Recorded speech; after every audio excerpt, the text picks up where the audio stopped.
آج کا سبق سورہ یاسین سے شروع ہو رہا ہے۔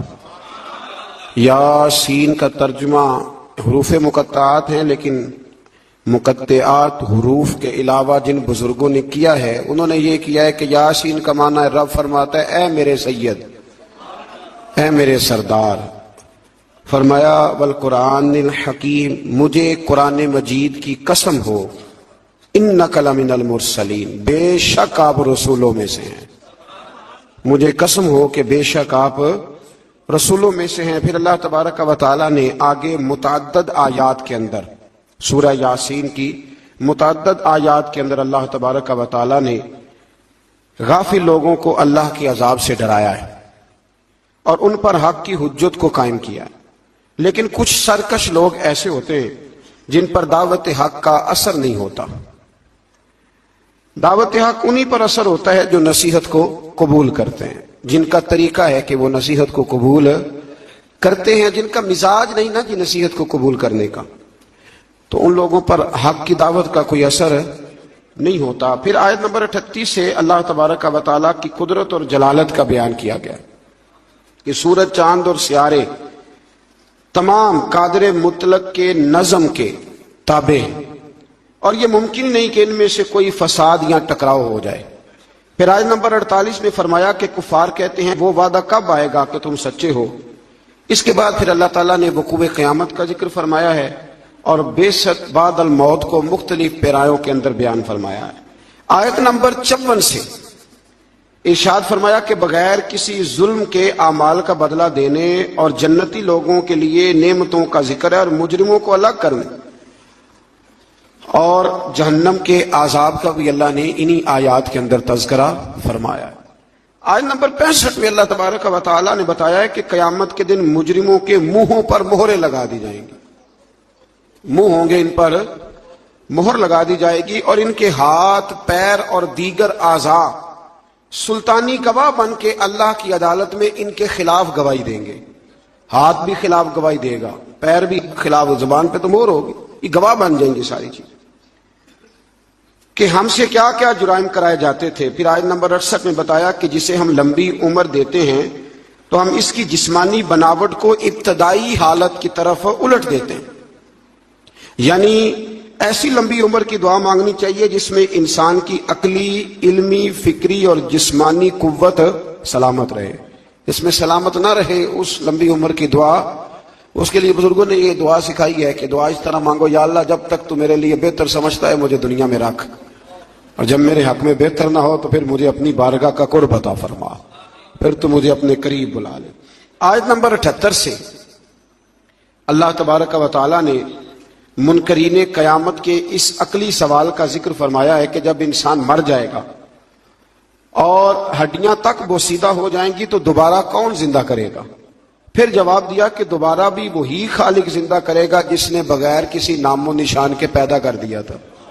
اب تو ہڈیوں کا نام و نشان ہے نا، تب تو نام و نشان بھی کوئی نہیں تھا، تو اگر اس وقت پیدا کر لیا تھا تو اب دوبارہ زندہ بھی کر دے گا۔ پھر آگے سورہ صافات شروع ہوتی ہے۔ اس سورہ مبارکہ میں اللہ تبارک و تعالیٰ نے متعدد چیزوں کا ذکر فرمایا ہے اور اس سورت کے شروع میں فرشتوں کی مختلف جماعتوں کی قسم کھا کے اللہ تعالیٰ نے اپنی وحدانیت کا ذکر فرمایا ہے۔ کچھ مضامین ایسے ہوتے ہیں جو پچھلے اسباق سے ملتے ہیں، تو چونکہ جب 2 پارے کرنے ہوتے ہیں تو میری یہ خواہش ہوتی ہے کہ صرف وہ مضامین لائے جائیں جو پہلے بیان نہیں ہوئے۔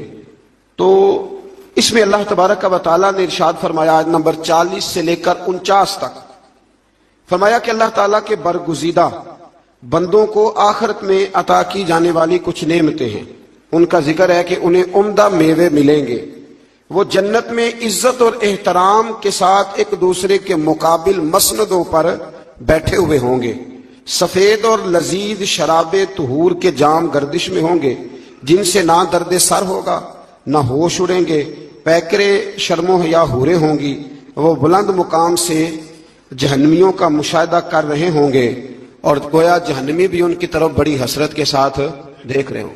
جنت جو ہے نا، جنت میں وہ جن چیزوں کی انسان دنیا میں خواہش کرتا ہے نا، وہ ساری چیزیں اللہ جنت میں عطا فرمائے گا۔ تو فرمایا کہ یہاں تمہارے اندر خواہشات رکھی ہیں تو یہاں وقت بھی تھوڑا رکھا ہے، وقت بھی دیکھیں نا عقل مند آدمی ہے نا، اس کو اگر کہا جائے کہ یہ 5 دن کے لیے بندوبست ہے، موج بڑی ہے، لیکن اگر تو یہ چھوڑ کے 5 دن صبر کر لے تو پھر آگے تیرے لیے ساری زندگی کا صبر ہے، ساری زندگی کی موج ہے، تو عقل مند کون ہے؟ 5 دنوں والا کہ ساری زندگی والا؟ تو ہم نے 30-35 سال کی موج چاہتے ہیں، اس کو چھوڑیں، خواہشات کو دبائیں، انشاءاللہ پھر جب آنکھ بند ہونے کے بعد دوبارہ کھلے گی نا تو پھر اللہ بڑا ہی فضل فرمائے گا، بڑا اللہ فضل فرمائے گا۔ اللہ تعالیٰ کو کسی کی ناشکری کی کوئی پرواہ نہیں، ہاں وہ اپنے بندوں کے لیے ناشکری کو ناپسند اور شکر کو پسند فرماتا، باقی اسے پرواہ کوئی نہیں کہ تم ناشکری کرو، وہ تمہارے شکر ادا کرنے کا کوئی خواہش مند ہاں پسند ضرور کرتا ہے، پر اسے کوئی محتاجی نہ کرو گے تو نقصان اٹھاؤ گے۔ آیت نمبر 9 سے اللہ تعالیٰ نے فرمایا کہ عالم اور جاہل برابر نہیں ہو سکتے، قل هل يستوي الذين يعلمون والذين لا يعلمون، فرمایا کہ عالم اور جاہل برابر ہو سکتے ہیں؟ کون کہہ رہے ہیں؟ تو اگر کوئی جاہل اٹھ کے کہے مولویوں کی پتہ ہے، اور اللہ تعالیٰ خیر کرے 2-3 جگہوں پہ تو جاہلوں کے بڑے ڈیرے ہیں، ایک حکمرانوں کے گرد، ایک درباروں کے گرد، بلکہ میں اکثر کہتا ہوں جتنا بڑا جاہل ہو نا اتنا بڑا پیر ہوتا ہے، بڑی ذمہ داری سے کہہ رہا ہوں آپ، کیونکہ عالم نے تھوڑا بہت سوچنا ہے کوئی بات کرتے وقت، کیونکہ اسے پتا ہے کہ یہ شریعت کی حد ہے، یہ قید ہے، تو جاہل نے تو کچھ بھی نہیں نہ سوچنا۔ تو جاہلوں کی کرامتیں بے شمار، ادھر بھی کرامت ادھر بھی کرامت، یہ بھی کر دیا وہ بھی کر دیا، اور جاہل کی ایک بہت بڑی علامت ہے کہ وہ ہمیشہ علم کی مخالفت کرے گا، پکی بات ہے، چونکہ خود جاہل ہے لہذا علم کی ہمیشہ۔ بہت سارے ایسے پیر ہیں لوگوں کے کہ جو نہ ان کا نکاح پڑھا سکتے ہیں نہ جنازہ پڑھا سکتے ہیں، یعنی پیر ایسا نہ خوشی میں شریک ہو سکتا ہے لیکن پیر ہے۔ عجیب بات ہے نا کہ تمہیں نکاح کا مسئلہ عالم بتائے، طلاق کا مسئلہ، یعنی تمہارے بیٹے کے پیدا ہونے سے لے کر تمہارے بچے کے نکاح سے لے کر اور تمہارے معاذ اللہ مرنے اور جنازے تک ساری ڈیوٹی عالم کرتا ہے، اور وہ موٹر سائیکل خرید لینا تو سارے گاؤں کو مصیبت پڑ جاتی ہے کہ اس نے کہاں سے لے لی ہے، سوال جواب کرتے۔ اور پیر کا بیٹا مطلق جاہل ہوتا ہے، مطلق۔ بہت سارے ایسے پیر ہیں جو دعا نہیں مانگ سکتے سپیکر کے آگے، لیکن کیا کیا جائے قوم کا، کیسے سمجھایا جائے، کون سا ایسا درود پڑھا جائے، تعویذ لکھتے جا رہے ہیں، تعویذ لکھتے جا رہے ہیں، اور وہ بھی نہیں لکھنے آتے ہیں، فوٹو کاپیاں کرا لیے، موریں بنوا لی۔ کچھ خدا کا خوف کریں، کچھ تھوڑا سا خیال کریں۔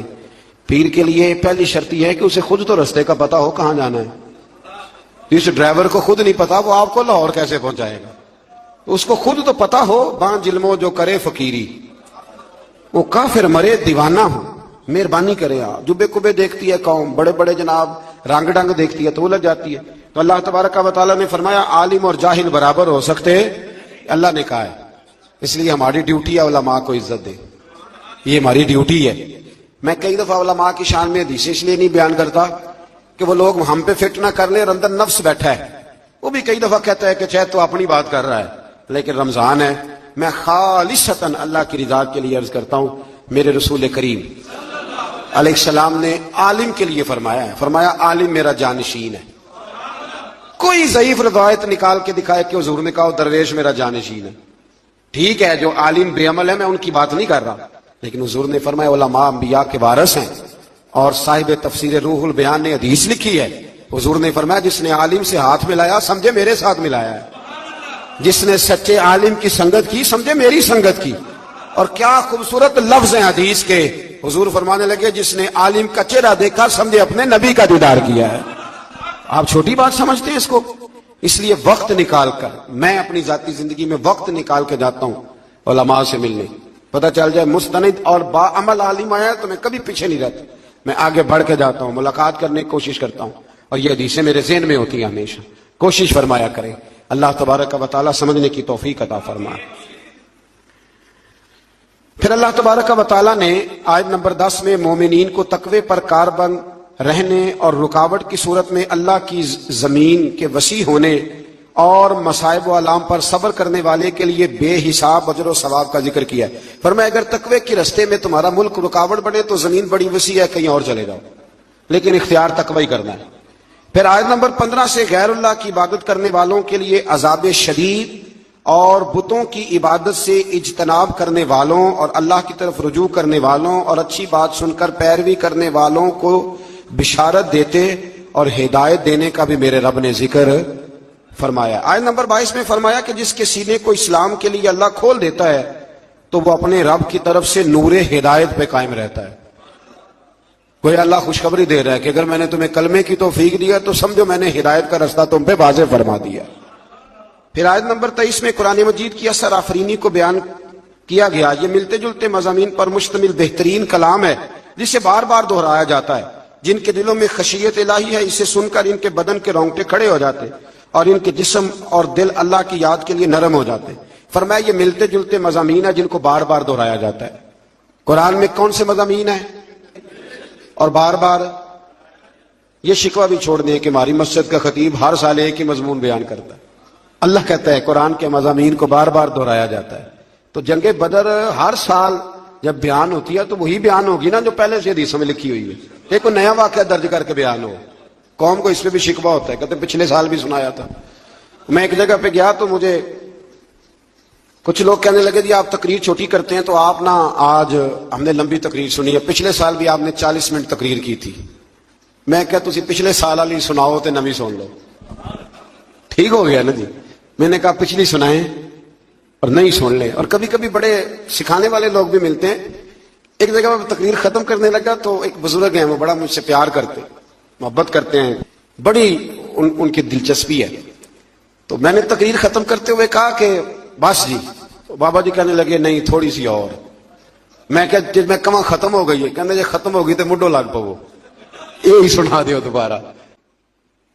پھر اس سے آگے جب ہم بڑھتے ہیں تو پھر ایک دفعہ حضرت سیدنا ابراہیم علیہ السلام کا ذکر سورہ صافات کے اندر فرمایا گیا، اور پھر وہ دوبارہ سے ذکر جب آپ نے بتوں کو توڑا۔ لیکن اس میں ایک چیز کا اضافہ ہے، وہ کیا ہے کہ اللہ تبارک و تعالیٰ نے فرمایا کہ جب حضرت ابراہیم علیہ السلام کو آگ میں ڈالنے کی ان کی ساری تدبیریں ناکام ہو گئیں تو پھر ہم نے ابراہیم علیہ السلام کو اسماعیل علیہ السلام دیے۔ آپ کو پتہ ہے پھر جب بیٹا دے دیا، اللہ کا اپنا انداز ہے نا نوازنے کا۔ اچھا ہمارا مسئلہ اور طرح کا ہے، ہم کہتے ہیں کہ نوازتا ہے تو پھر روز نوازے، نوازتا ہے تو پھر اللہ آپ کو کہتا ہے روزانہ زکوٰۃ دو، اگر کہہ دیتا تو بھائی سال والے بڑی مشکل سے حساب کرتے ہیں، اور ہر روز تو رب ہر روز چیزوں کا حکم نہیں دیتا۔ تو اللہ تبارک و تعالیٰ تدریجن چیزوں کا حکم دیتا ہے، تدریجن، لیکن جب وہ دیتا ہے تو پھر کہتے ہیں اس میں مد و جزر آئے گا، کبھی دکھ کبھی سکھ، کبھی صحت کبھی بیماری، کبھی اوپر کبھی نیچے۔ تو ہم نا صرف میٹھے میٹھے کے قائل ہیں، میٹھے میٹھے، کڑوے کا بھی قائل ہونا چاہیے، اس لیے کہ محبوب کی طرف سے جو بھی عطا ہو جائے وہ اس کا کرم ہی ہے۔ اللہ نے پہلے حضرت اسماعیل دیے، اور جب بیٹے سے پورا دل لگ گیا تو فرمایا اب اسے چھوڑ کے آؤ وادی غیر ذی زرع، جہاں آج بیت اللہ شریف ہے نا وہاں کچھ بھی نہیں ہوتا تھا۔ حضرت جناب اسماعیل کو اور ان کی والدہ کو چھوڑ آئے 2 کلو کھجوریں اور ایک مشکیدہ پانی کا، اور کہا اللہ میں انہیں تیرے حوالے کر کے جاتا ہوں۔ پھر پابندی لگ گئی تو کئی سال گئے نہیں۔ مفسرین نے با اختلاف روایات 9 سال یا 13 سال کے حضرت اسماعیل ہوئے تو گئے، اور جب گئے تو جاتے ہی کہنے لگے وہ یہاں ذکر ہے۔ فرمایا کہ بیٹا میں نے خواب دیکھی ہے، میں تمہیں ذبح کر رہا ہوں۔ فلما بلغ معه السعي، جب بیٹا ساتھ چلنے کے قابل ہو گیا نا تو کہنے لگے بیٹے میں نے خواب دیکھی ہے انی اذبحک، میں تمہیں ذبح کر رہا ہوں۔ فانظر ماذا ترى، تو اپنا ارادہ بتا۔ میں نے سورہ یوسف میں بھی عرض کیا تھا کہ ساری زندگی لوگ ماں بیٹے کی محبت کا ذکر کرتے آئے، پر قرآن مجید نے نا 2 جگہ باپ بیٹے کی محبت بھی بڑی کھول کے بیان کی ہے۔ یہ باپ بیٹے کا رشتہ بیان کیا جا رہا ہے۔ بیٹے اب تو بیٹے ذبح نہیں نہ ہوتے، اللہ ہی خیر فرمائے، اب تو ان کو جو سبق پڑھایا جاتا ہے نا وہ اچھی طرح یاد کرتے ہیں، اور یاد کر کے سویرے ماں باپ کو سناتے ہیں کہ جناب آپ بھی تو تھوڑا خیال کریں نا، اب آپ بھی تو ذرا سمجھے نا، اب میرے اپنے بھی تو بچے ہیں نا۔ اور دیکھو باپ کا جو رنگ قرآن نے بیان، انی اذبحک، پتر میں نے خواب دیکھی ہے میں تجھے ذبح کر رہا ہوں، ارادہ بتا۔ تو حضرت اسماعیل نے یہ نہیں کہا کہ چلو ابا جی ذبح کر دو، کہنے لگے یا ابت افعل ما تؤمر، کہا ابا جی آپ ذبح نہ کریں، آپ نے خواب دیکھی ہے ذبح کر رہے ہیں تو فقط ذبح ہی نہ کریں، جو رب کہتا ہے نا وہ سارا آپ میرے ساتھ کریں۔ جو حکم ہوتا ہے وہ جو اللہ کہتا ہے وہ سارا کرے. اس کی تفسیر میں مفسرین نے لکھا ہے کہ گویا حضرت اسماعیل کہہ رہے تھے کہ ابا جی اگر اللہ کہتا ہے نا ذبح کرو تو آپ ذبح کریں, اور اگر وہ کہتا ہے نا اس کے بعد میرے ٹکڑے ٹکڑے کریں تو آپ ٹکڑے ٹکڑے کریں, اور اگر وہ کہتا ہے نا پھر اسے جلا دے تو آپ جو رب کہتا ہے نا آپ وہ سارا میرے ساتھ ستجدونی انشاء اللہ من الصابرین, مجھے آپ انشاءاللہ صبر کرنے والوں میں سے پائیں گے. تو پھر اللہ کریم نے فرمایا ابراہیم تو نے خواب سچا کر کے دکھایا ہے. حضرت ابراہیم نے تو پٹی باندھ لی تھی آنکھوں پہ, بیٹے کے ہاتھ باندھ لیے تھے, انہوں نے تو چھری چلا دی تھی. اب جس نے امر کرنا تھا اسی نے نہ کیا. وَفَدَيْنَاهُ بِذِبْحٍ عَظِيمٍ, اور ایک ذبح عظیم کا فدیہ اللہ نے دے دیا. تو اقبال کہنے لگے یہ فیضان نظر تھا, یہاں کے مکتب کی کرامت تھی. دو چیزیں ہوتی ہیں, ایک فیضان نظر بھی ہوتا ہے. کئی دفعہ مکتب کے نکمے فیضان نظر سے چل جاتے ہیں. یہ تو اقبال کہہ رہے ہیں نا یہ فیضان نظر تھا, یہاں کے مکتب کی کرامت تھی. یہ سکھائے کس نے اسماعیل کو آداب فرزندی. یہاں ایک بات میں ماؤں بہنوں سے بچیوں سے کروں گا اور آپ حضرات سے بھی کروں گا کہ یہ گھر میں اپنی بیٹیوں اور بہنوں کو یہ سبق دیں کہ بچے باپ کے اس وقت فرما بردار بنتے ہیں جب ان کی اماں انہیں باپ کا فرما بردار بناتی ہے. حضرت اسماعیل کی اماں کہہ سکتی تھی کہ بیٹے تیرا ابا تو کبھی آیا ہی نہیں, جنگل میں چھوڑ کے چلا گیا.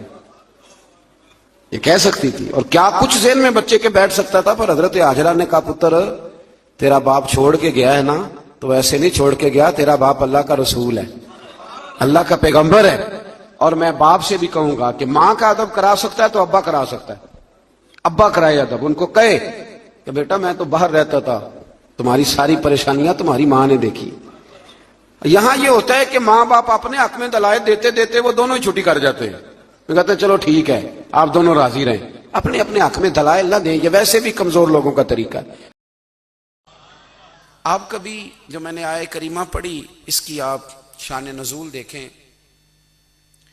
نبی کریم صلی اللہ تعالی علیہ وسلم کے نا کچھ صحابہ اللہ کی محبت کے شوق میں حضور کی بارگاہ میں حاضر ہوئے, اور انہوں نے آ کے عرض پتہ کیا کیا,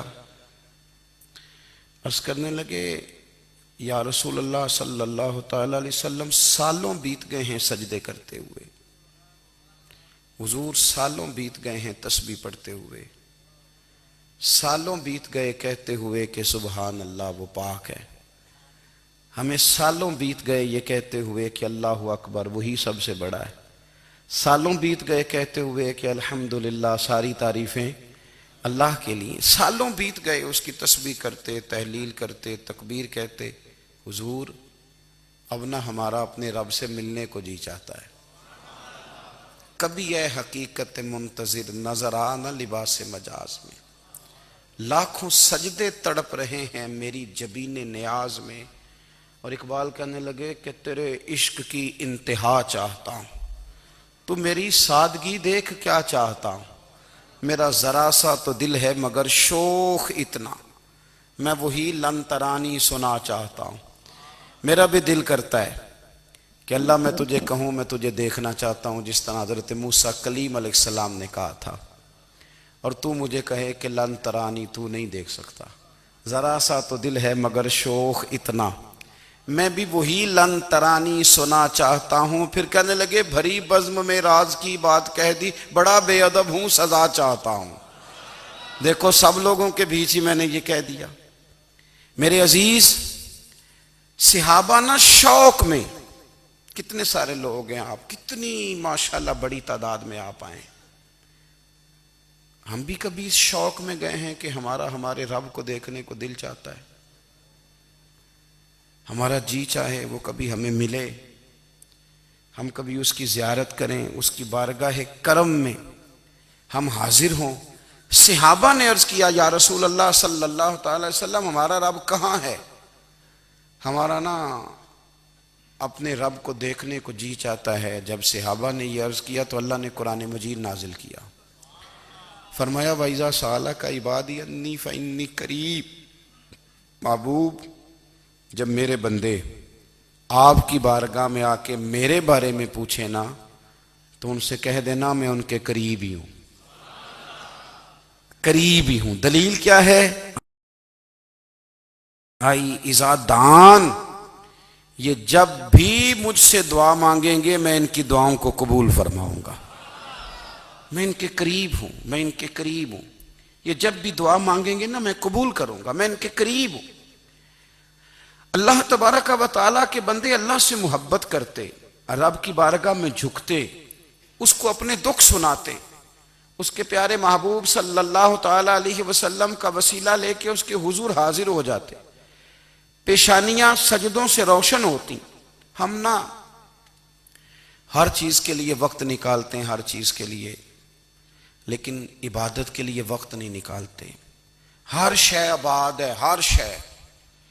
ہماری فیس بک بھی آباد ہے، واٹس ایپ بھی آباد ہے، ہمارے ٹویٹر بھی آباد ہیں، ہماری ہر چیز آباد ہے. سب سے کم آباد ہمارا مصلی رہ گیا ہے، سب سے کم. وہ لوگ اب ڈھونڈنے سے ملتے ہیں جن کی بغل میں مصلی ہوتا تھا. میرے بھائی آپ کتنا کو دنیا کے پیچھے بھاگو گے تھکا دے گی، کتنا دولت کے پیچھے بھاگو گے تھکا دے گی. آپ جب اپنی زندگی میں جمع تفریق کرو گے نا تو مرتے وقت احساس ہوگا کہ سارا کچھ تو لوگوں کے لیے کیا، اپنے لیے تو کر ہی کچھ نہیں سکے. اور ہم عبادت کے معاملے میں بہانے بازی بھی کرتے ہیں. ہم کہتے ہیں اوہو رزق کمانا بھی تو عبادت ہی ہے نا، تو میں حلال روزی کے لیے جا رہا ہوں، یہ بھی تو عبادت ہے نا. میری طرح کے لوگ کہہ دیتے ہیں کہ میں سویرے اٹھ کے مدرسے میں کچھ اسباق دیکھتا ہوں تو یہ بھی تو عبادت ہے. میں بیان کرنے کے لیے مطالعہ کرتا ہوں تو یہ بھی تو عبادت ہے نا. اتنے لمبے سفر کر کے ملک میں دنیا میں گھومتا ہوں تو یہ بھی تو میں عبادت ہی کر رہا ہوں. اب اسپیشل نفلوں کے لیے وقت کس طرح نکلے، اسپیشل کر کے تسبیح میں کیسے چلاؤں، میں سارا کچھ ہم بہانے بنا لیتے ہیں نا. میرا سوال یہ ہے کہ یہ ساری باتیں صحابہ کو، نبی کریم کو، دیگر لوگوں کو بھی تو پتہ تھی نا. لیکن آپ غور تو کریں، 23 سال حضور کو وقت ملا، مختصر وقت ظاہراً تبلیغ کرنے کے لیے. پوری دنیا میں دین بھی پھیلانا ہے. گھر میں 11 ازواج ہیں، 4 بیٹیاں ہیں، ان کی اولادیں، سارے کام کاج بھی دیکھنے ہیں. لیکن سیدہ طیبہ طاہرہ حضرت عائشہ صدیقہ رضی اللہ تعالیٰ عنہ فرماتی ہیں سارا دن تبلیغ کرتے، ہر غلام کے دکھ سنتے، گھر میں آتے تو اپنے گھر والوں کا خیال کرتے، کام میں ہمارا ہاتھ بٹاتے. قربان جاؤں، کہتی ہیں زمانہ سارا سو جاتا لیکن آمنہ کے لال مصلی بچھا لیتے. دنیا سو گئی، ساری سب سو گئے. جو خدام تھے، وہ جو غلام تھے، وہ سو گئے. صحیح مسلم میں لفظ ملیں گے، سیدہ پاک فرماتی ہیں او میرے نبی کے غلاموں، میں نے یہ رنگ بھی دیکھا ہے کہ حضور نے اتنا کھڑے رہے، اتنا قیام کیا، اتنا قیام کیا کہ مقدس پیروں میں ورم آ گئے، سوج گئے پیر. اتنے بڑے دل پہ ہاتھ رکھ کے نہیں بتا سکتا کہ میرے کبھی نماز میں پیر سوج گئے ہوں، کوئی نہیں بتا سکتا. بچوں کی روٹی کماتے تھک گئے بات الگ ہے، ہم سیر کرنے گئے تو تھک گئے بات الگ ہے. لیکن عبادت میں یہ بھی تو مسلم شریف ہے نا، یہ بھی تو دین ہے نا، یہ بھی تو حضور کی سنت ہے، یہ بھی تو وہ چیز ہے جو کریم کی آنکھوں کی ٹھنڈک ہے. سیدہ فرماتی ہیں پیروں میں ورم آ گئے اور ساری رات ہی حضور نے نماز پڑھی اور ایک ہی آیت بار بار دہرائی. مسجد نبوی میں بلال حبشی نے فجر کی اذان دے دی اور حضور ابھی مصلی پہ تھے. کریم فارغ ہوئے، میں نے عرض کی یا رسول اللہ صلی اللہ علیہ وسلم آپ کے تو صدقے اللہ اگلے پچھلوں کے گناہ معاف کرے گا، تو آپ اتنی آہوزاری کیوں فرماتے ہیں؟ آپ تو شفیع ہیں، آپ تو انبیاء کے امام ہیں. تو حضور نے فرمایا عائشہ تم نے گنوایا ہے نا میرے اللہ کی مجھ پر کتنی رحمت ہے. افلا اکون عبدا شکورا، فرمایا اگر اس نے اتنی نعمتیں دی ہیں تو کیا میں اس کا شکر گزار بندہ نہ بنوں؟ میں شکر گزار بندہ نہ بنوں اس کا؟ پھر اگر اتنی نعمتیں اس نے دی ہیں، مجھے اتنا نوازا ہے، تو پھر میں اس کے سامنے سجدے نہ کروں؟ او میرے بھائی، بڑے قابل فخر لوگ ہیں ہم کہ ہم نبی پاک کے غلام ہیں. ہم قابل فخر ہیں کہ نبی کریم کے غلام ہیں. کیا کبھی اس غلامی کے شکرانے میں بھی 2 نفل پڑھے کہ یا اللہ تیرا شکر ہے تو نے ہمیں حضور کا غلام بنایا ہے، یاد رکھیں کہ اپنی روحانی زندگی کو آباد کریں، استغفار پڑھیں، تسبیحات کریں۔ حضرت عبداللہ ابن عمر رضی اللہ تعالیٰ عنہ حضرت عمر کے صاحبزادے، مکہ مکرمہ میں ان کی قبر ہے۔ میں نے جب انہیں پڑھا تو مجھے ان سے بڑا پیار ہو گیا،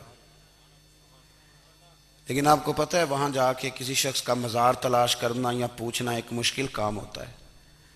تو ایک دفعہ میں مکہ شریف میں حاضر تھا، تو ایک گاڑی والا ڈرائیور مجھے کہنے لگا کہ مولانا میں آپ کو جانتا ہوں، مجھے آپ سے محبت ہے، ایک بات بتاؤں آپ کو۔ میں نے کہا بتاؤ۔ کہنے لگے حضرت عبداللہ ابن عمر کی قبر دیکھنی ہے۔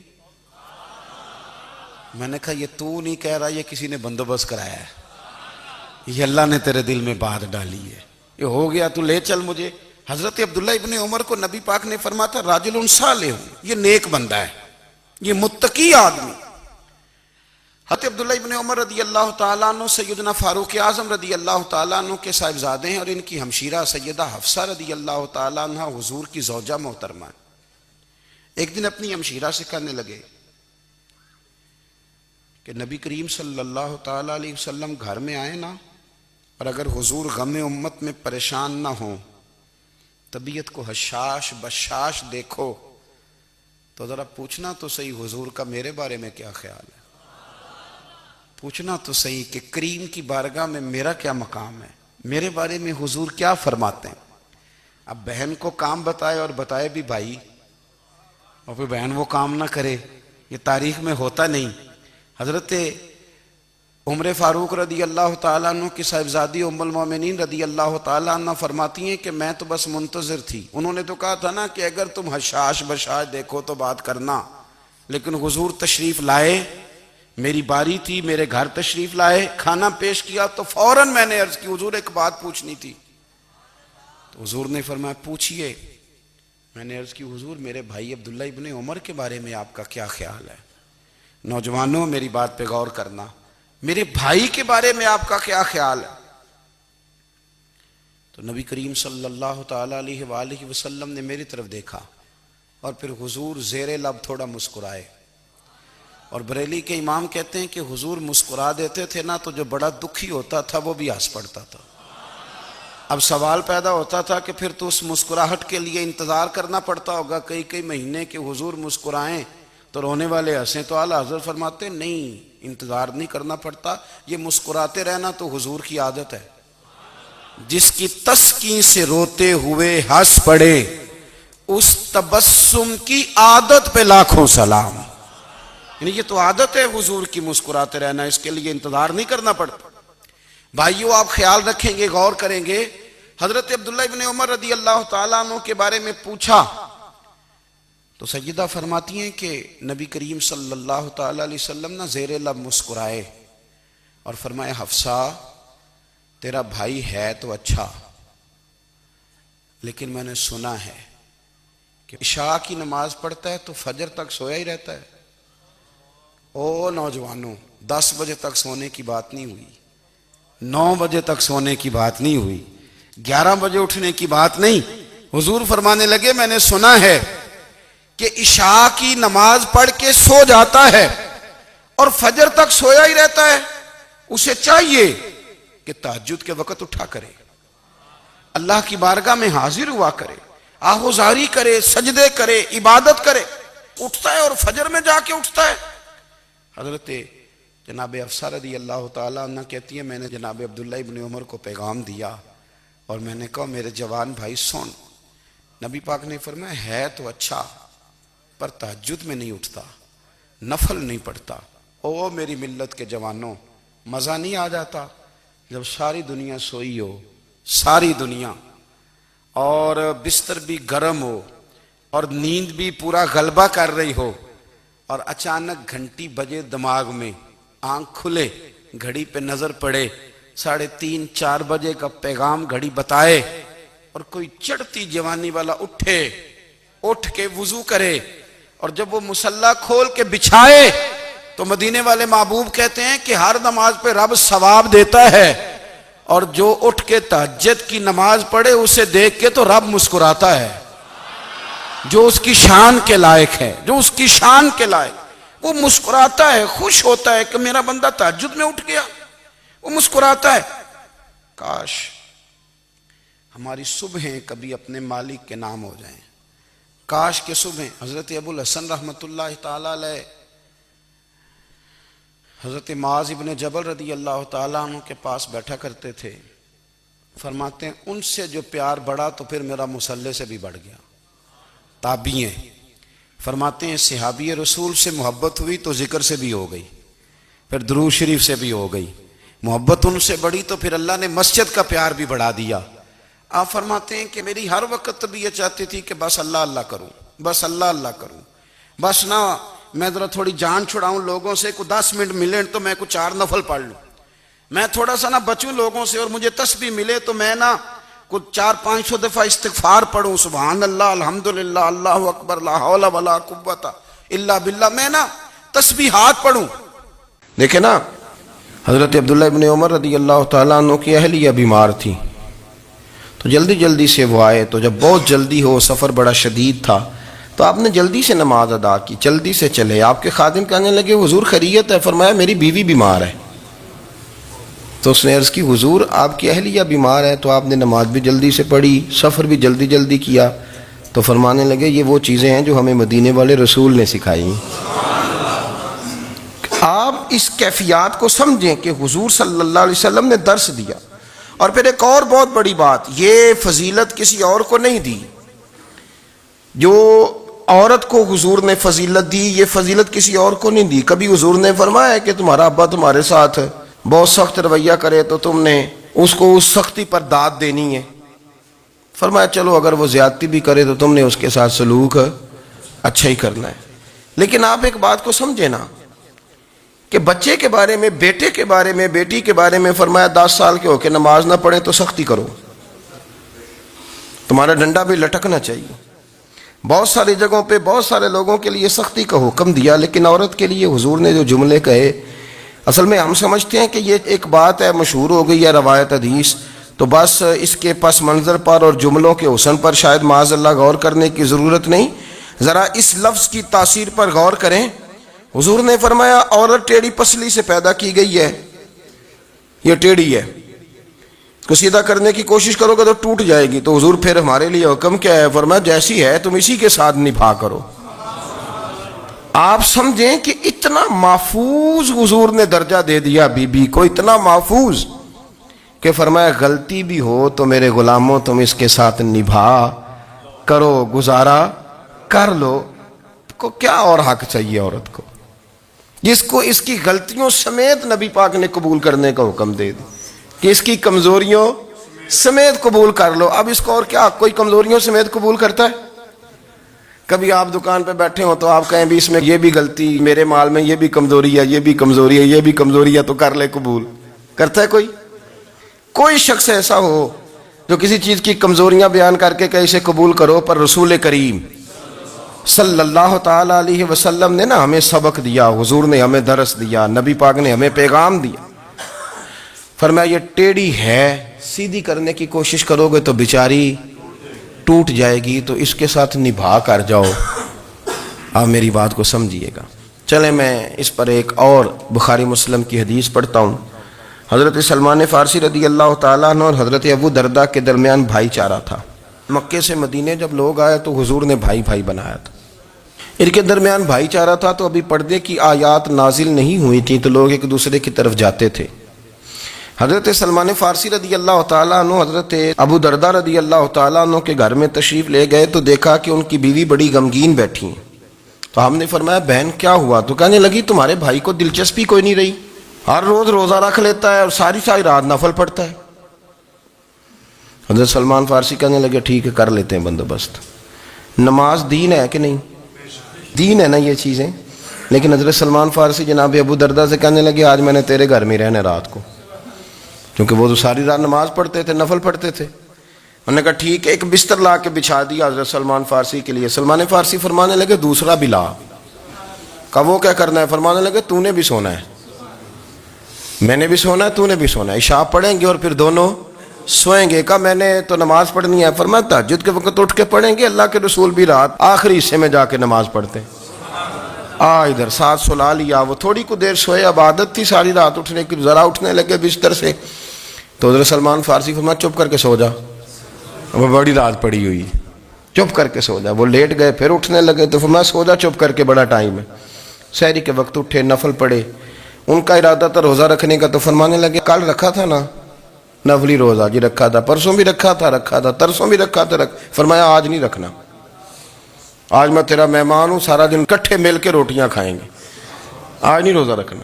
سلا دیا. اب حضرت ابو درداء رضی اللہ تعالیٰ عنہ کہہ تو کچھ نہ سکے, پر کہنے لگے سلمان تم پتہ تم کیا کر رہے ہو, نہ تم نے مجھے رات اٹھ کے زیادہ نفل پڑھنے دیے, سویرے روزہ نہیں رکھنے دیا. تو حضرت سلمان فارسی کہنے لگے کوئی لمبی بات تو نہیں نا, چلتے ہیں نا ابھی فجر میں مسجد نبی میں, تو نبی پاک کو بتاتے ہیں. سرکار دو عالم علیہ السلام کی خدمت میں تو اپنی بات کرنا, میں اپنی کروں گا. حضور نتیجے کا اعلان فرما دیں گے, بات طے ہو جائے گی.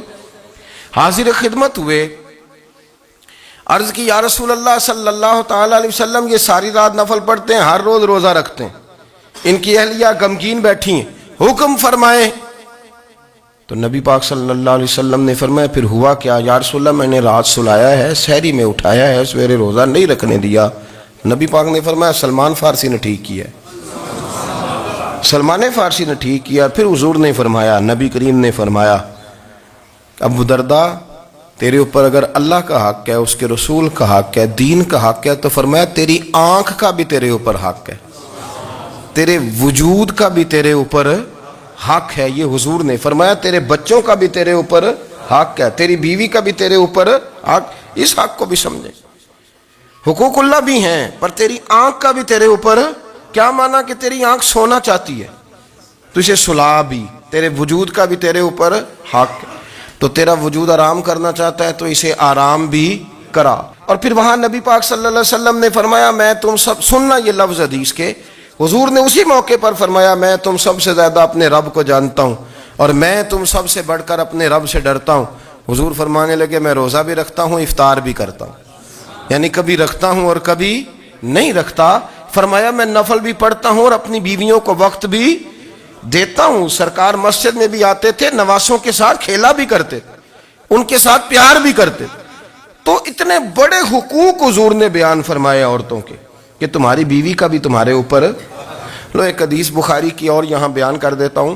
ایک شخص نے آ کے عرض کی یا رسول اللہ صلی اللہ تعالیٰ علیہ وسلم جہاد کے لیے تیاری ہو گئی ہے, صفیں بن رہی ہیں, مجاہدین کی تیاری ہے, تو میرا بھی نام لکھ دیا گیا ہے مجاہدوں کی لسٹ میں, لیکن یا رسول اللہ صلی اللہ تعالیٰ علیہ وسلم میری بیوی نے حج کی تیاری کر لی ہے اور میرے دوستوں نے, صحابہ نے میرا نام مجاہدین کی لسٹ میں لکھ دیا, تو میرے لیے کیا حکم ہے؟ یہ بخاری مسلم ہے. تو نبی پاک صلی اللہ تعالیٰ علیہ وسلم نے فرمایا جہاد پہ کوئی اور چلا جائے گا تو بیوی کے ساتھ حج کرنے جا, اسے محرم کی ضرورت ہے, وہ تیرے بغیر کیسے جائے گی؟ مجاہدین کو تو اور مجاہد مل جائے گا, پر تو اپنی بیوی کے ساتھ جانا. نبی پاک صلی اللہ علیہ وسلم نے مرد کو محافظ بنایا ہے, عورت کو مرد کا قیدی نہیں بنایا, بلکہ عورت کو حفاظت عطا کی اور مرد کو اس کا محافظ بنایا. اب بچیاں آزاد ہونا چاہتی ہیں, اور آزادی بھی وہ والی کہ جو بنیادی طور پر آزادی نہیں, فحاشی ہے. میں نے بہت پہلے کہا ہے کہ اسلام بیٹیوں کو قیمتی سمجھتا ہے. جس بندے کے پاس 20 تولے سونا ہو وہ چوک میں لے کے نہیں آتا, وہ قیمتی چیز ہے, اس نے چھپا کے رکھی ہوتی ہے. تو جو نبی پاک صلی اللہ علیہ وسلم کا کلمہ پڑھنے والے بیویاں, اسلام انہیں قیمتی سمجھتا ہے, کہتا ہے کہ تم قیمتی ہو لہذا گھر کے اندر رہو, تم باہر نہ ہو. لیکن عورتیں ہیں کہ ان کو بلا وجہ لوگ خراب کر دیتے ہیں اور بلا وجہ وہ اس مغالطے کا شکار ہو جاتی ہیں. اب آگے بڑھتے ہیں. قرآن مجید نے سورہ نور کی آیت نمبر 30 میں کہا کہ کل للمؤمنین یغضوا من ابصارہم, فرمایا کہ اے محبوب علیہ السلام مومن مردوں سے کہہ دو کہ اپنی نظریں جھکا کے رکھیں, اپنی نظریں. اور اگلی آیت میں فرمایا وَقُلْ لِلْمُؤْمِنَاتِ يَغْضُضْنَ مِنْ أَبْصَارِهِنَّ, فرمایا کہ اے محبوب مومن عورتوں سے بھی کہہ دو کہ اپنی نظریں جھکا. مرد بھی اپنی نظر جھکا کے رکھے گا عورت کی طرف, لیکن یہ ساری پابندی صرف مرد پر نہیں, عورت بھی غیر محرم کا چہرہ نہیں دیکھے گی, اس پر بھی اسی طرح نظر جھکانے کا حکم ہے جس طرح کے وہ ہر دکاندار کو بھائی جان کہہ کے گفتگو کرنے کی اس کو بھی اجازت نہیں ہے کہ وہ سمجھے کہ وہ بندی تو مرد نے کرنی تھی، میں نے تھوڑی کرنی تھی۔ وہ جس کے پاس جائے، جہاں بھی جائے، ڈاکٹر کے پاس جائے، باہر جائے، تو وہ جس طرح مرضی اس کا دل چاہے وہ بات چیت کرے، اس کی عورت کو بھی اجازت اسلام نہیں دیتا۔ بنیادی طور پہ اسلام شرم و حیا کا دین ہے، حیا کی بات کرتا ہے۔ حیا کی جب ہم تعریف کرتے ہیں تو حیا کی تعریف یہ ہے کہ کوئی کبھی چیز دیکھ کے نا تو آپ کی طبیعت میں کراہت محسوس ہو، آپ کوئی غلط جملہ منہ سے نکالتے ہوئے ذرا جھجکیں، آپ کوئی غلط بات کرتے ہوئے تھوڑا بوجھ محسوس کریں۔ ہمارے ہاں تیزی سے فروغ پایا ہے بے حیائی نے۔ سنگیوں کی محفلیں، یاروں کی محفلیں، اس میں غلیظ گفتگو ہوتی ہے، الا ماشاء اللہ۔ جن دوستوں کو بڑی پاک صاف گفتگو کرنی چاہیے، دوستی کا رشتہ بڑا مقدس رشتہ ہے، جو یہاں ایک دوسرے سے پیار کریں گے جنت میں بھی اکٹھے داخل کیے جائیں گے۔ شرط یہ ہے کہ پیار اللہ رسول کی رضا کے لیے ہو، لیکن اس کے اندر اگر آپ کی گفتگو کچی ہو، کمزور ہو، فحاشی والی ہو، عریانی والی ہو، وہ ہمارے ہاں تو اب اس کو لوگ فیشن سمجھتے ہیں، اس کو مردانگی کی علامت سمجھتے ہیں کہ وہ جی ساری باتیں جی وہاں ہو گئیں، اور جس کا جو جی چاہا اس نے کہا۔ آپ جب حیا کے دائرے میں ہوتے ہیں تو آپ خود بھی سکون محسوس کرتے ہیں۔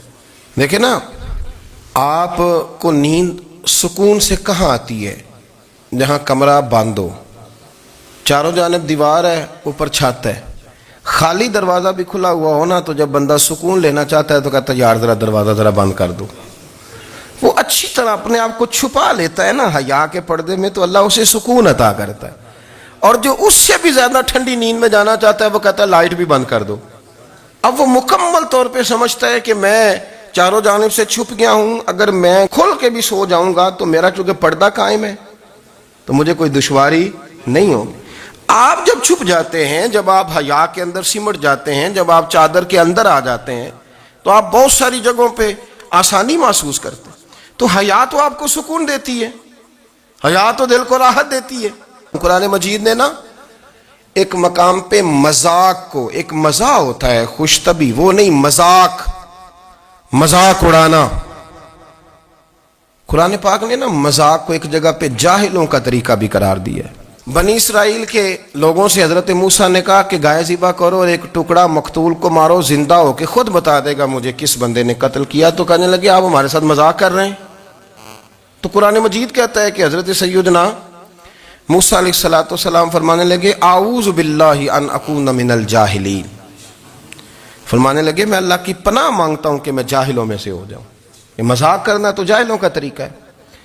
اگر آپ کی زبان سے بے حیائی کا جملہ نکل گیا، اگر آپ کی زبان سے بے حیائی کا جملہ نکل گیا، آپ نے کہہ دیا کہ ہم آزاد لوگ ہیں، جو مرضی کریں گے، جو مرضی کہیں گے، جو ہمارا دل میں آئے گا کریں گے، تو پھر تو لوگ آپ کا وہ حشر کریں گے کہ آپ سے برداشت ہی نہیں ہوگا۔ جس کا لوگ مذاق بنا لیتے ہیں اور جو مذاق بن جاتا ہے پھر اسے کچھ جینے دیتا ہے۔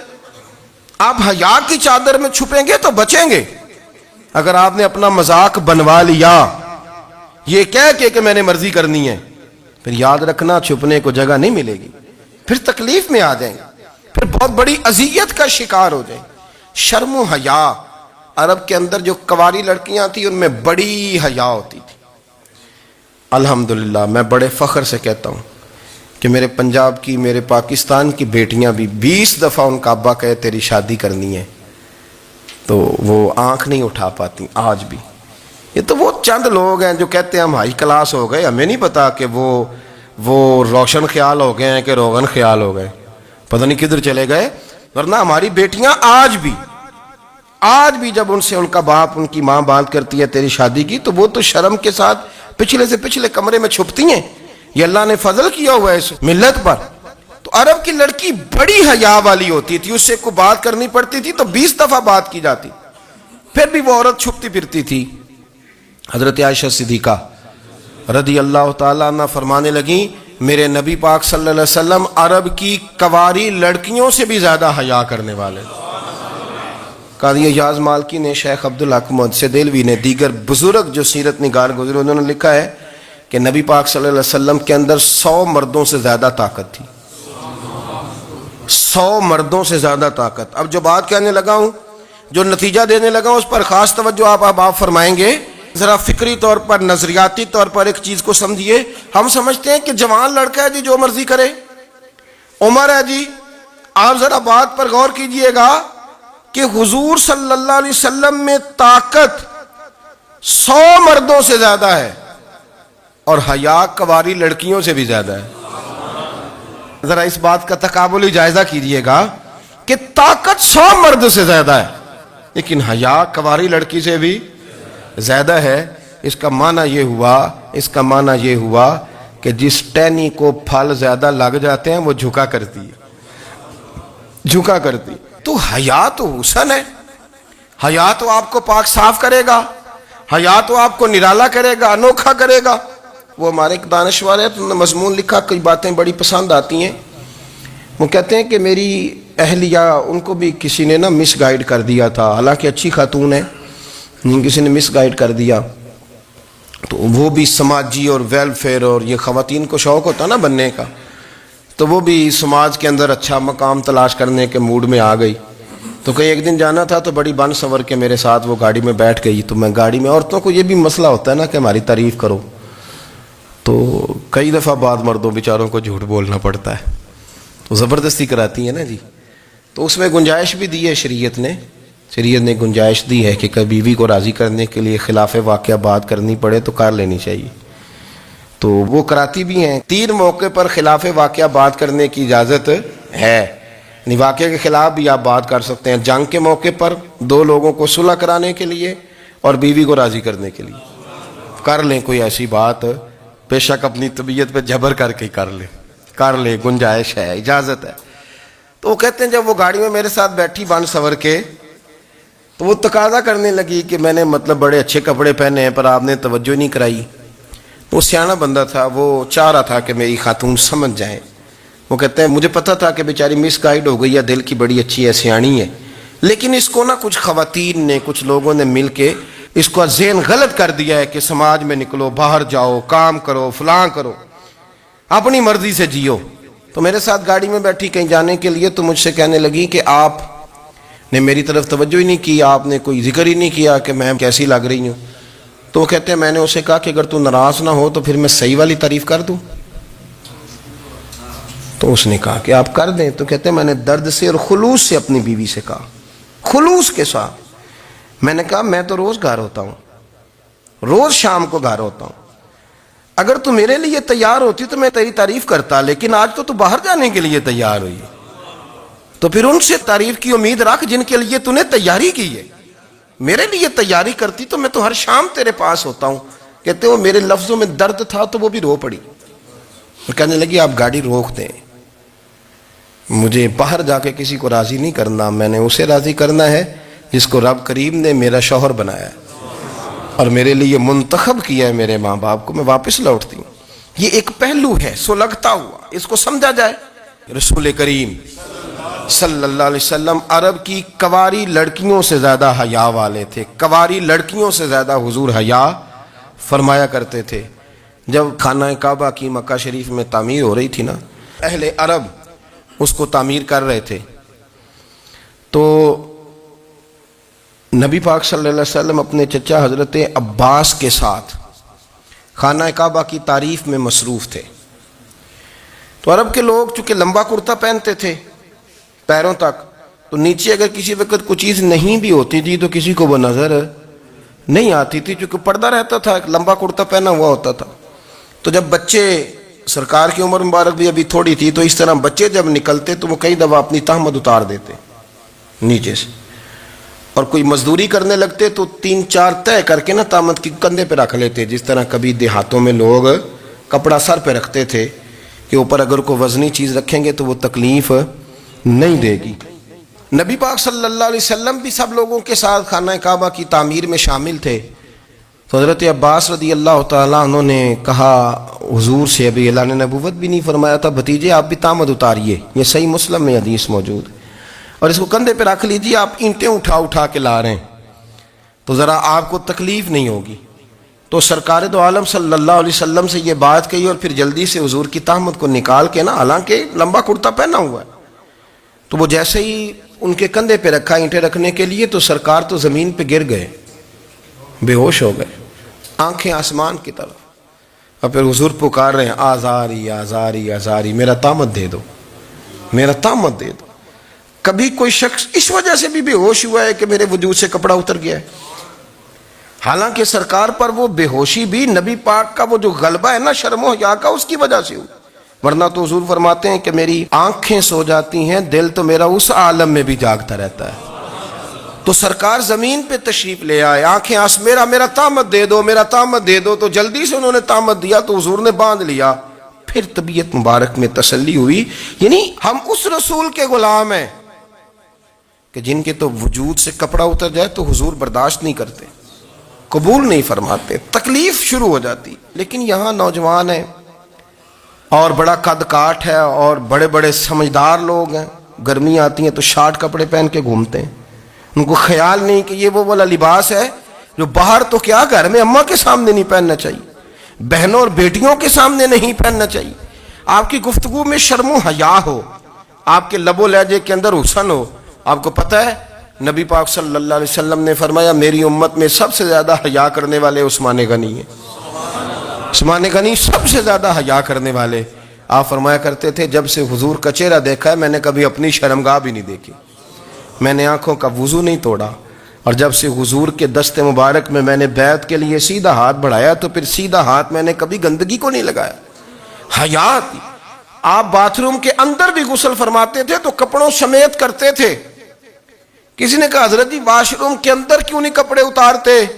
آپ فرمانے لگے باہر بندوں سے حیا کرتا ہوں، اندر جاتا ہوں تو رب سے حیا آنی شروع ہو جاتی. وہ تو دیکھ رہا ہے نا. تو میں جو بات آپ کی خدمت میں عرض کرنا چاہتا ہوں اس کو آپ سمجھیے گا میرے عزیز، کہ شرم والا مزاج، گفتگو بھی شرم والی، آنکھیں بھی شرم والی، لباس بھی شرم والا، دوستی یاری بھی شرم والی، بہت ساری ایسی باتیں. دیکھیں نا آپ ذرا، میں نے کہا کہ باتوں کو سن کے گزر نہ جایا کریں، اس کی گہرائی پر غور کریں. حضور علم کا سمندر ہے، سرکار سے زیادہ علم دنیا میں کسی کے پاس موجود نہیں ہے، اور صحابہ کو موقع ملا ہوا ہے اس سمندر سے فیض لینے کا. لیکن ان کی حالت یہ ہے کہ حضرت علی المرتضیٰ فرماتے ہیں 14 دن گزر جاتے. حضور سے کوئی سوال پوچھنا ہوتا تھا پر میں شرم کے مارے نہیں پوچھ پاتا تھا. 14 دن بخاری شریف میں موجود ہے. ایک دن نبی پاک صلی اللہ علیہ وسلم نے پوچھا صحابہ سے کہ وہ کون سا درخت ہے جس کے پتے نہیں گرتے، اور وہ درخت اس طرح ہے جس طرح مومن ہوتا ہے. وہ درخت میرے مومن کی طرح بتاؤ. حضرت عبداللہ ابن عمر فرماتے مجھے پتا تھا کہ وہ کھجور کا درخت ہے، لیکن چونکہ ابو بکر صدیق بھی بیٹھے ہیں، عمر فاروق بھی بیٹھے ہیں، مولا علی بھی بیٹھے ہیں، عثمان غنی بھی بیٹھے ہیں، اتنے جید لوگ بیٹھے ہیں، تو مجھے حیا آتی تھی کہ میں کیوں جواب دوں. کہتے سرکار نے کئی دفعہ پوچھا، لوگوں نے کئی اور درخت بتائے، پر فرمایا تمہارا جواب درست نہیں ہے. آپ حیا کے اس پہلو پر غور کریں کہ سوال کا جواب آتا ہے. سوال کا جواب، یعنی مجھے سوال کا جواب آتا ہو پھر میں دوں نہ، مجھے بدعزمی نہ ہو جائے گی. یہ کیسے ممکن ہے کہ میری رات گزر جائے، مجھے پتا بھی تھا اور میں نے بتایا نہیں. بہت سارے لوگ آ کے بہت ساری باتیں بتاتے ہیں، بہت ساری باتیں وہ سمجھاتے ہیں، تو ہم غور سے ان کا چہرہ دیکھنے لگ جاتے ہیں، کہتے ہیں یار اس کا تو دعویٰ تھا کہ میں سمجھنے آتا ہوں، تو یہ تو ہمیں سمجھا رہا ہے. چلو الحمدللہ ہم سمجھنے کو تیار ہیں.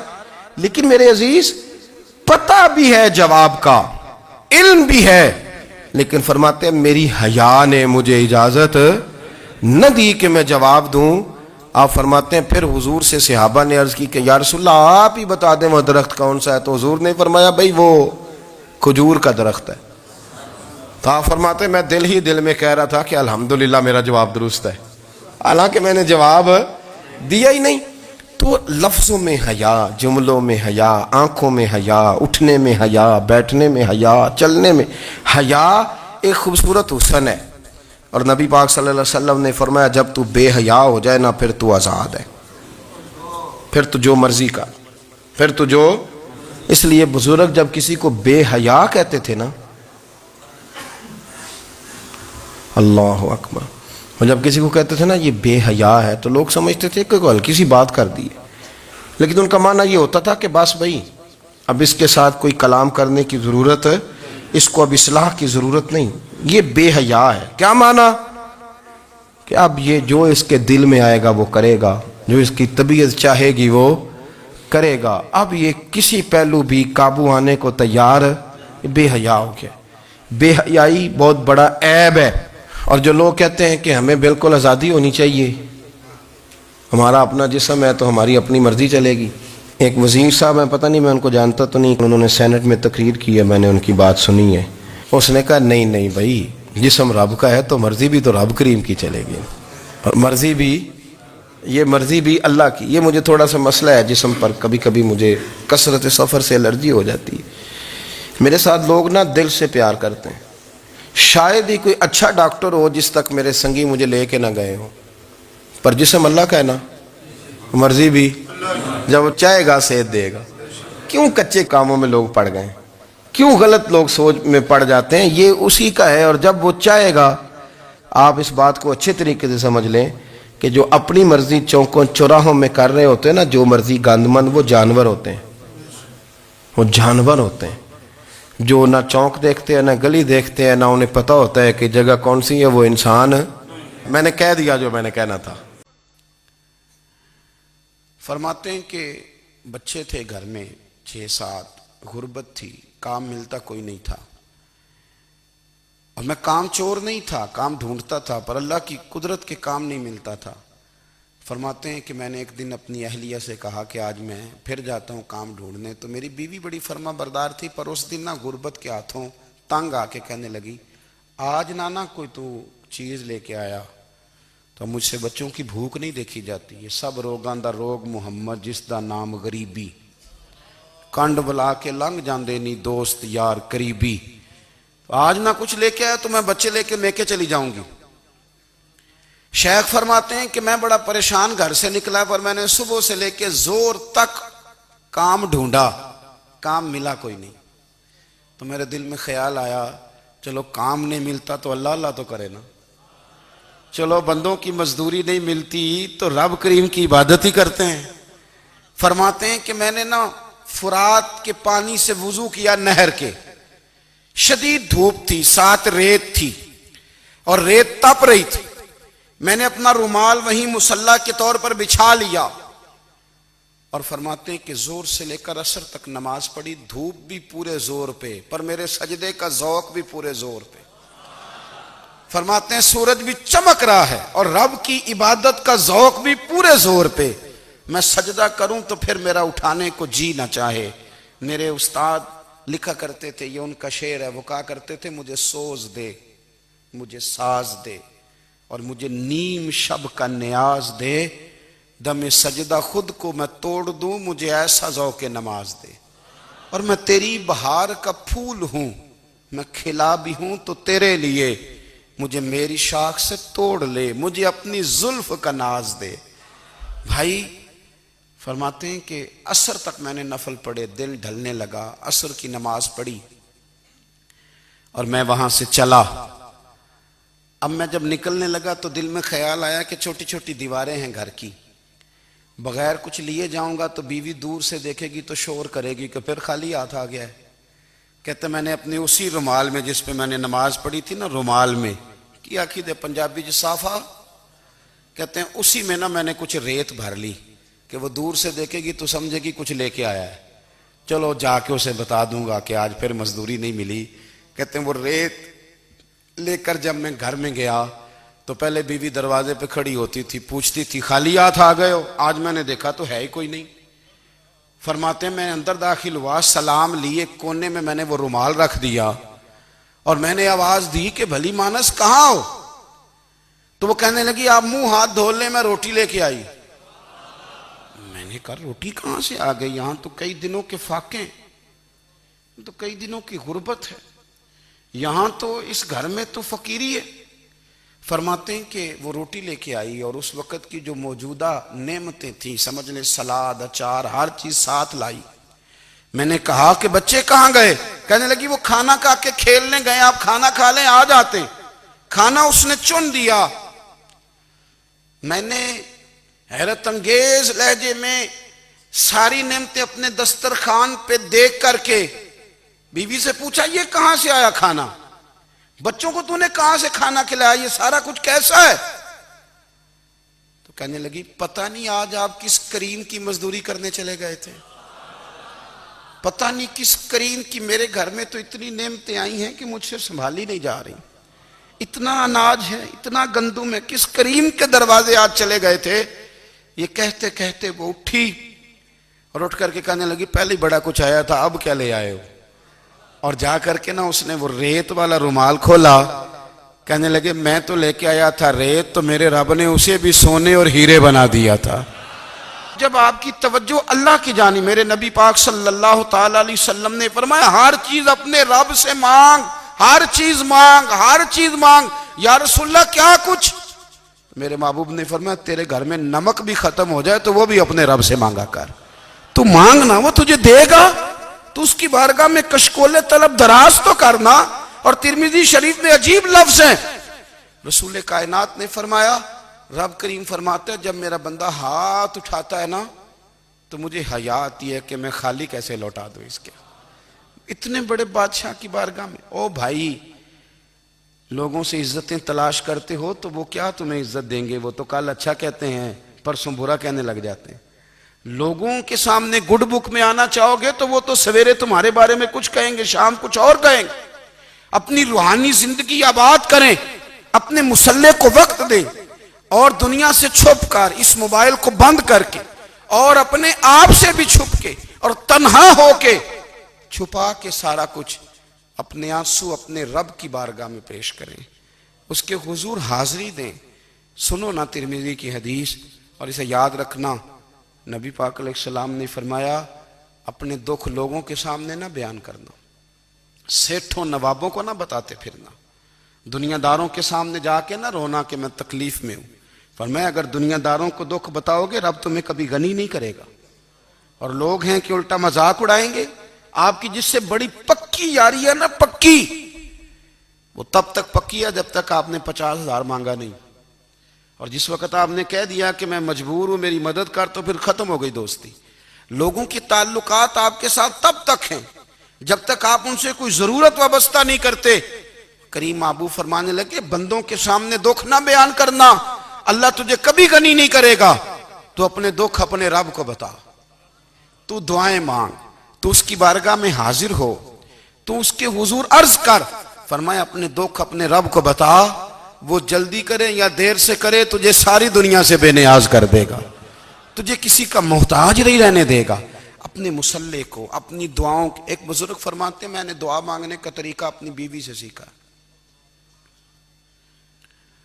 دعا مانگنے کا طریقہ اپنی، سیکھنے والے تو اپنے بچوں سے بھی سیکھ لیتے ہیں، سیکھنے والے تو ہر ایک سے سیکھتے ہیں۔ وہ کہتے ہیں میں نے دعا مانگنے کا سلیقہ اپنی بیوی سے سیکھا ہے۔ حضرت وہ کس طرح؟ فرمانے لگے میری بیوی نے نا مجھے کوئی کام بتایا، کچھ پیسوں کی ضرورت کے لیے کہا، تو میں نے اسے کہا کہ بھئی ابھی میرے پاس نہیں ہے، کچھ دنوں میں آتے ہیں تو میں دے دوں گا۔ عورتوں کی عادت ہوتی ہے وہ بار بار یاد کراتی ہیں، 2-4 دنوں کے بعد پھر اس نے کہا حضرت وہ میں نے کہا تھا کچھ پیسے، میں نے اسے کہا کہ ابھی میرے پاس نہیں ہے، کچھ دنوں میں ملتے ہیں تو میں تمہیں دے دوں گا۔ اس نے کچھ دنوں کے بعد پھر کہا حضور وہ میں نے کچھ پیسے کہے تھے۔ فرماتے میں نے ڈانٹ دیا، میں نے کہا کہ کیا تو روز مجھے شرمندہ کرتی ہے، کہا نا میرے پاس نہیں ہے، ہوں گے تو دے دوں گا، تو روز یاد کراتی ہے۔ فرماتے ہیں اس نے پہلے تو میری ڈانٹ کو سہا، پھر میرے سخت جملوں نے اس کی آنکھوں میں آنسو پیدا کر دیے، پھر اس نے اپنے آنچل میں اپنے اس دکھ کو سمیٹا، اور پھر اس نے ایک جملہ کہا تو میں رو پڑا، اور مجھے اپنے رب سے مانگنے کا طریقہ آ گیا۔ مجھے کہنے لگی حضرت جی آپ نے ڈانٹ دیا میں نے سہ لیا، پر آپ ہی میرے شوہر ہیں، بتائیں نا آپ سے نہ کہوں تو میں کس سے جا کے کہوں۔ فرماتے ہیں میں رو پڑا، اور میں کھل کے رویا، اور میں تڑپ کے رویا، اور پھر میری سسکیاں بند گئیں۔ تو مجھے کہنے لگی آپ کو کیا ہوا؟ میں نے کہا مجھے بھی دعا مانگنی آ گئی ہے۔ جب میں اسے کہوں گا نا اللہ تو ہی میرا رب ہے، میں تجھ سے نہ کہوں تو میں کس سے جا کے کہوں؟ میں کیوں کسی بندے سے سوال کروں؟ میں کیوں کسی دنیا دار سے کہوں؟ میں تیرے بندوں کا، نیک بندوں کا وسیلہ لے کے، تیرے محبوب کی غلامی لے کے تیری بارگاہ میں آیا، تجھ سے نہ مانگوں تو کس سے مانگوں؟ سمجھ آ گئی ہے جب میں اس رنگ میں مانگوں گا تو پھر رب میرے اوپر بڑا ہی فضل فرمائے گا، وہ میرے اوپر بڑی رحمت کرے گا، وہ میرے لیے آسانیاں کرے۔ عزیز دوستو، ہم اس طرح کرنے لگ گئے ہیں کہ ہم نے نا اپنے تعلقات پر اعتماد کرنا شروع کر دیا ہے۔ میرے تعلقات بہت ہیں، ہم نے اپنی دولت پر اعتماد کرنا شروع کر دیا ہے، میرے پاس دولت بہت ہے۔ ہم نے اپنے علم پر، اپنی شہرت پر اعتماد کرنا شروع کر دیا ہے کہ میرے پاس فلاں چیز بہت ہے۔ یاد رکھنا، جب بے نیاز اپنی صفت بے نیازی دکھاتا ہے تو بڑی بڑی دولتوں والے مجبور نظر آتے ہیں۔ بھائیو، جب انسان کا رشتہ اپنے مالک کے ساتھ ہوتا ہے پھر تو غم بھی کچھ نہیں کہتے، پریشانیاں بھی کچھ نہیں کہتی، پھر تو زندگی صبر والی، پھر تو زندگی توکل والی، پھر تو زندگی بھروسے والی، پھر انسان اپنے آپ کو رسوا نہیں کرتا۔ دنیا داروں سے امیدیں اس کی ختم ہو جاتی، امیدیں اللہ رسول سے لگا لیتا ہے، مضبوط ہو جاتا ہے، مضبوط، طاقتور ہو جاتا ہے، خوددار ہو جاتا ہے، باوقار باعزت ہو جاتا ہے۔ حضرت بہلول دانا رحمت اللہ علیہ بیٹھے تھے تو ہارون رشید حج کر کے آ رہا تھا، تو رستے میں حضرت شیخ سے ملاقات ہو گئی تو السلام علیکم کے بعد کہنے لگا، حضور کوئی حکم ہو تو بتائیے گا۔ تو حضرت بہلول دانا فرمانے لگے، تیرا رب کون ہے؟ اس نے کہا اللہ۔ تو فرمایا میرا کون ہے؟ کہا اللہ۔ فرمانے لگے تو بڑا ہی بیوقوف ہے، کیا تو یہ سمجھتا ہے کہ رب ہارون رشید کو تو دے گا اور بہلول دانا کو بھول جائے گا؟ تیرا بھی وہی رب ہے، میرا بھی وہی رب ہے۔ اس نے اگر تجھے دے کے آزمایا ہے تو ہو سکتا ہے مجھے نہ دے کے آزما رہا ہو۔ جب اس کی حکمت کے تقاضے ہوں گے تو عطا کرے گا اور دے گا، تو جا اپنا کام کر۔ بھائی، اپنی روحانی زندگی، اپنی عبادات، اپنے وظائف، اپنے روزمرہ کے معاملات، اپنی دعائیں، اپنا استغفار، دیکھو کوئی مشکل کام تو نہیں، 2 رکوع ہیں سورہ واقعہ کے، اگر رات کو پڑھ لی جائے تو۔ میں کس طرح یہ بات بیان کروں کہ تعویذ بانٹنا آسان ہے اور وظیفہ بتانا مشکل ہے۔ سارا دن تعویذ بانٹیں تو لوگ لینے کو تیار ہیں، اور اگر آپ وظیفہ بتائیں تو کہتے ہیں تو مشکل کام ہے۔ او خدا کے بندے، اگر آپ کا تعلق قرآن پاک کے ساتھ مضبوط ہو، قرآن پاک کے ساتھ اگر آپ کا رشتہ ہو، لوگ سفارشیں ڈھونڈتے ہیں نا دنیا میں، کوئی تعلق مل جائے تو میرا کام ہو جائے۔ دنیا میں اتنا مشکل معاملہ ہے، آخرت میں مجھے بتائیے گا کتنا مشکل معاملہ ہوگا۔ میرے نبی پاک صلی اللہ تعالی علیہ وسلم نے فرمایا، جو لوگ سورہ ملک پڑھا کرتے تھے نا، سورہ ملک، یہ سورت ملک قیامت میں ان کی سفارش کرے گی، اور اس طرح کرے گی کہ کہے گی اے اللہ یہاں اس بندے کو جنت میں داخل کر دے یا مجھے قرآن پاک سے علیحدہ کر دے۔ تو رب فرمائے گا جا اس کا دامن تھام کے اسے جنت تک پہنچایا۔ آپ بات کو سمجھیں، جب آپ کے تعلقات اپنے معاملات کے ساتھ مضبوط ہوں گے، یہ نبی کریم نے وعدہ کیا ہے کہ تو سورت واقعہ پڑھ، تیرے گھر میں فاقہ نہیں آئے گا۔ حضرت عبداللہ ابن مسعود رضی اللہ تعالیٰ عنہ بیمار تھے تو حضرت عثمان غنی رضی اللہ تعالیٰ عنہ تیمارداری کے لیے تشریف لے گئے اور جا کر کے کہا کہ آپ بڑے بیمار ہیں، آپ کی بیٹیاں زیادہ ہیں، میں چاہتا ہوں کہ خزانے میں سے کچھ مدد کروں۔ تو سیدنا عبداللہ ابن مسعود رضی اللہ تعالیٰ عنہ اٹھ کے بیٹھ گئے اور کہنے لگے، امیر المومنین، اللہ آپ کو میری طرف سے، میری بیٹیوں کی طرف سے بہتر صلہ دے، میری بیٹیوں کو کسی خزانے کی ضرورت نہیں، میں نے انہیں خزانہ دے دیا ہے۔ کہا جناب آپ نے کون سا خزانہ دیا ہے، میں آپ کے مالی معاملات کو جانتا ہوں۔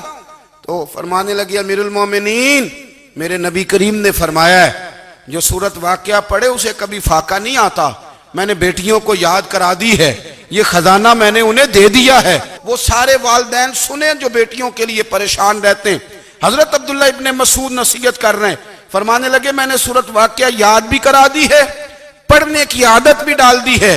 حضور نے فرمایا ہے جو سورت واقعہ پڑھے اسے فاقہ نہیں آتا۔ کہنے لگے چاند تو اپنی جگہ چھوڑ سکتا ہے، سورج گر سکتا ہے، تارے ٹوٹ سکتے ہیں، پر مدینے والے رسول کی بات غلط نہیں ہو سکتی۔ حضور نے فرمایا فاقہ نہیں آئے گا تو انشاءاللہ کبھی بھی نہیں آئے گا۔